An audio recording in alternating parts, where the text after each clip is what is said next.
आखिर वो घड़ी आ ही गई जिसका मुसलमानों को बेसब्री से इंतजार था। यानी मुसलमानों को ये इंतजार था कि आखिर कब सुप्रीम कोर्ट वक्फ बिल पर सुनवाई करेगा और इस बिल को रद्द करेगा, क्योंकि जब से ये बिल लोकसभा में 2 अप्रैल को आया और 3 अप्रैल को राज्यसभा से पास हुआ, उसके बाद से तमाम ही देश में सड़कों पर मुसलमान उतर आए और बड़ी तादाद में यहाँ पर विरोध प्रदर्शन देखा गया। और उसके बाद में अब सुप्रीम कोर्ट में कल 16 अप्रैल को इस पर सुनवाई हुई। तमाम ही दलीलें जो थी वो कपिल सिब्बल ने रखी, यहाँ पर अभिषेक मनु सिंघवी ने रखी। वहीं पर सुप्रीम कोर्ट ने केंद्र सरकार को नोटिस जारी कर दिया और नोटिस जारी करके आज उनसे विस्तार से हर पॉइंट पर जानकारी मांगी है। और वक्फ बिल में कई सारी खामियां हैं, कई सारे सवाल हैं जिस पर खुद सीजेआई ने सवाल उठाए हैं जो मुस्लिम पक्ष ने उठाए थे। पहला सवाल यह है, 3 बड़े बिंदु हैं जिन पर विस्तार से चर्चा की जरूरत है और इन पर चर्चा के बाद में आज सुप्रीम कोर्ट सुनवाई करने के बाद में बड़ा एक्शन ले सकता है। और 3 बिंदु क्या हैं वो मैं आपको विस्तार से बताता हूं। पहला बिंदु है यहाँ पर वक्फ बाय यूजर, यानी जो सालों से, सदियों से, 100-200 साल, 300 साल पुरानी जो संपत्तियां वक्फ पे चली आ रही हैं, उनके कोई डॉक्यूमेंट्स नहीं है, जिसमें दरगाह शामिल है, जिसमें मस्जिदें शामिल हैं, जिसमें कब्रिस्तान शामिल हैं। बड़ी वक्फ की तादाद ऐसी है जिसमें जब से मुगल देश से गए, अंग्रेज आए उसके बाद में, तो मुगलों के जमाने में भी बहुत सारी संपत्तियां जो हैं वक्फ को दी गई थी, लेकिन उनका कोई डॉक्यूमेंट्स नहीं है। और इस बिल में डॉक्यूमेंट्स उनके मांगे गए हैं। अगर डॉक्यूमेंट्स नहीं दिखाए जाते हैं तो वो जमीन सरकारी हो जाएगी। तो ऐसे में सुप्रीम कोर्ट ने इस पर बड़ा सवाल उठाया, क्योंकि अगर सबसे ज्यादा संपत्तियां वक्फ की देश के अंदर उत्तर प्रदेश में है। उत्तर प्रदेश में लगभग 1.5 लाख संपत्तियां हैं जो वक्फ की संपत्तियां हैं, लेकिन उनमें से अगर रजिस्टर्ड की बात करें तो 10-15 हजार मुश्किल से रजिस्टर्ड है, यानी 10% भी संपत्ति रजिस्टर्ड नहीं है। तो ऐसे में कहीं ना कहीं वक्फ की संपत्तियों पर खतरा तो जरूर मंडरा रहा है और सरकार की मंशा भी यही है कि उन संपत्तियों को कब्जा लिया जाए। लेकिन यहाँ पर सुप्रीम कोर्ट ने बड़े ही बारीकी से इस पॉइंट को उठाया है और कहा है कि वक्फ बाय यूजर की तरह जो संपत्तियां पुरानी हैं, आखिर वो कैसे जो है वो जांच के घेरे में आ जाएंगी, वो वक्फ की संपत्तियां ही रहेंगी। हाँ, हालांकि ये बात ठीक है, आगे को अगर कोई केस आते हैं तो उन पर विस्तार से चर्चा हो और उसको कोर्ट के दायरे में लाया जाए। दूसरी जो बात है वो है कि वक्फ बोर्ड में गैर मुस्लिम सदस्यों का शामिल होना, क्योंकि जो बिल लाया गया उसमें 22 सदस्यों की टीम होगी, उसमें से 12 सदस्य गैर मुस्लिम होंगे, सिर्फ 10 सदस्य ही मुस्लिम हो सकते हैं। इस पर भी सुप्रीम कोर्ट ने सवाल उठाया और ये सवाल पूछ दिया कि केंद्र सरकार से भी सवाल पूछ दिया कि क्या जो मंदिरों के ट्रस्ट हैं, जो चर्चों के ट्रस्ट हैं, जो सिखों के ट्रस्ट हैं, क्या उसमें भी मुसलमानों की एंट्री होगी, और अगर नहीं होगी तो फिर वक्फ बोर्ड में गैर मुस्लिमों की एंट्री क्यों। हाँ, उन्होंने ये जरूर कहा कि बस 2 सदस्यों की एंट्री हो सकती है, 22 में 2 रख दीजिए आप, लेकिन 20 मुस्लिम ही होने चाहिए। इसके अलावा एक पॉइंट उन्होंने उठाया है कि जो जिला कलेक्टर को यानी कि डीएम को जो पावर दी गई है जांच घेरे की, क्योंकि पहले ये पावर वक्फ बोर्ड के पास में हुआ करती थी कि वो जांच करेगा और बताएगा कि किसकी संपत्ति है। इसमें ऐसे में सरकार द्वारा एक इस बिल में लाया गया कि जिला कलेक्टर इस बात की जांच करेगा। इस पर भी सुप्रीम कोर्ट ने बारीकी से सवाल किए हैं और तमाम ऐसे मुद्दे उठाए हैं जहां पर केंद्र सरकार घिरती हुई दिखाई दे रही है। ऐसे में तमाम मुद्दे जो मुस्लिम पर्सनल लॉ बोर्ड उठा रहा था वो यही तो संशोधनों की मांग कर रहे थे, यानी जेपीसी में भी यही संशोधनों की मांग की गई थी, लेकिन सरकार ने इन संशोधनों को नहीं माना। और अगर ये संशोधन सुप्रीम कोर्ट आज ये आदेश दे देता है, ये संशोधन अगर सरकार को करने पड़ते हैं, तो फिर वक्फ बिल लाने का सरकार का मकसद कहीं ना कहीं खत्म हो जाएगा, क्योंकि फिर वो कोई भी संपत्ति को कब्जा नहीं सकेंगे।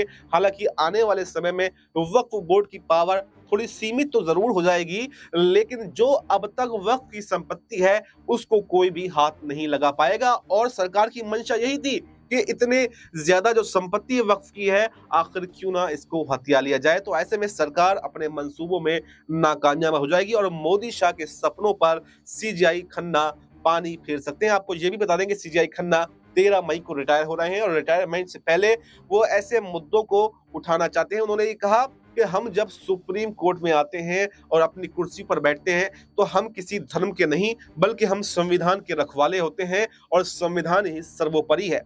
यहाँ पर वकीलों ने तमाम दलीलें उठाई कि यहाँ पर समानता के अधिकार का उल्लंघन है, यहाँ पर धार्मिक स्वतंत्रता के अधिकार का उल्लंघन है, तमाम दलीलें रखी उस पर सीजीआई खन्ना ने, और जो 3 जजों की पूरी बेंच थी विस्तार पूर्वक उसको सुना। और आज केंद्र सरकार अपना क्या पक्ष रखती है, रखने में कामयाब हो पाती है या नहीं। केंद्र सरकार की तरफ से आपको बता दें कि वकील तुषार मेहता जो एक सीनियर वकील हैं वो उसकी अगुवाई करेंगे, और आज ये तय होने की पूरी संभावनाएं जताई जा रही हैं कि इस बिल पर कोई नई गाइडलाइन सुप्रीम कोर्ट केंद्र सरकार को जारी कर सकता है। और अगर जैसा मैंने बताया ये 3 बिंदुओं पर अगर सरकार को झटका लगा तो यहाँ पर बहुत बड़ा झटका मोदी और शाह को लगेगा, और जो एनडीए के समर्थक दल हैं यानी नीतीश हुए या नायडू हुए वो भी यहाँ पर फिर एनडीए का साथ छोड़ सकते हैं, और वक्फ बिल यहाँ पर मोदी शाह को भारी पड़ता हुआ दिखाई दे सकता है। ऐसे में आज ये देखना काफी दिलचस्प होने वाला है कि आखिर इस बिल पर सुप्रीम कोर्ट का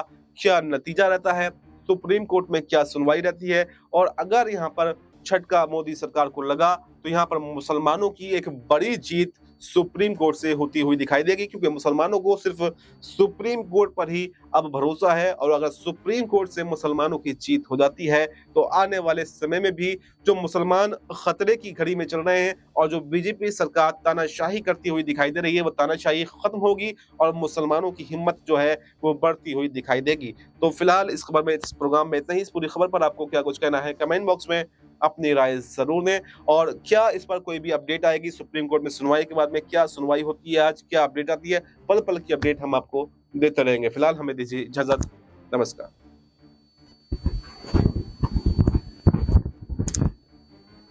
एक मिनट।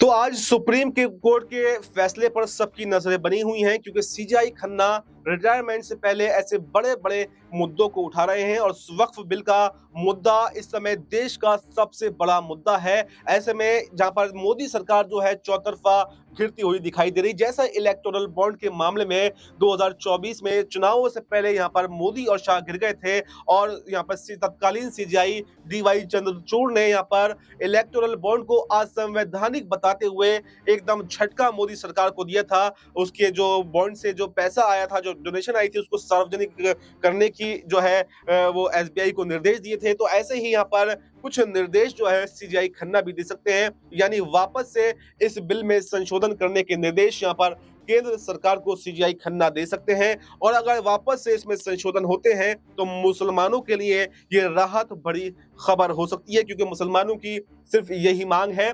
आगे के लिए आप कुछ भी कीजिए उस पर ठीक है, लेकिन जो अब तक गड़बड़ियां की गई और जो मतलब वक्फ की संपत्ति अभी तक है, यानी कि जो कब्रिस्तान है, जो दरगाहें हैं, जो मस्जिदें हैं, कम से कम इस पर कोई आंच नहीं आनी चाहिए। एक तरफ पहले से ही यहाँ पर मस्जिदों पर याचिकाएं लगाई जा रही हैं कि इनके नीचे मंदिर था, इनके नीचे गुरुद्वारा था, इनके नीचे ये था।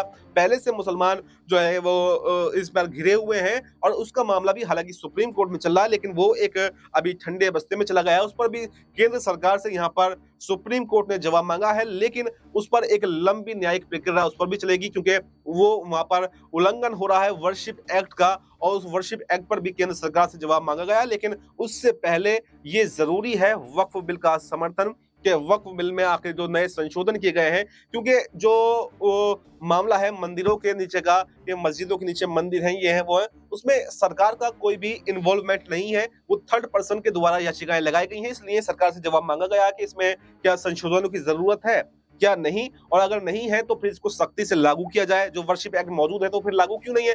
लेकिन वक्फ बिल जो है खुद संसद के द्वारा बनाया गया है और हाल ही में अभी पारित किया गया है, तो ये अहम मुद्दा है। और अगर सरकार ही यहाँ पर अपने नागरिकों के साथ में भेदभाव करेगी, धार्मिक स्वतंत्रता को खत्म करेगी, तो ये एक सबसे बड़ा मुद्दा है। इसलिए सुप्रीम कोर्ट इस पर तत्काल बहुत जल्द सुनवाई कर रहा है। 16 अप्रैल के बाद में कल ही इस पर सुनवाई हुई और आज वापस से इस पर सुनवाई है। और आज ये देखना काफी दिलचस्प होगा कि क्या कोई निर्देश सुप्रीम कोर्ट देता है या नहीं देता है, और अगर देता है तो क्या देता है, और अगर नहीं देता है तो फिर अगली सुनवाई कब होगी, क्या अगली सुनवाई भी जल्द होगी, क्योंकि सीजीआई खन्ना भी अब रिटायर होने वाले हैं। तो ऐसे में यहाँ पर मुसलमानों के लिए एक राहत बड़ी खबर तो सुप्रीम कोर्ट से जरूर लग रही है। फिलहाल इस खबर में इतना ही, इस प्रोग्राम पर इतना ही। इस पूरी खबर पर आपको क्या कुछ कहना है कमेंट बॉक्स में अपनी राय जरूर दें, और बाकी देश दुनिया से जुड़ी तमाम बड़ी खबर के लिए देखते रहें नेक्स्ट 9 न्यूज।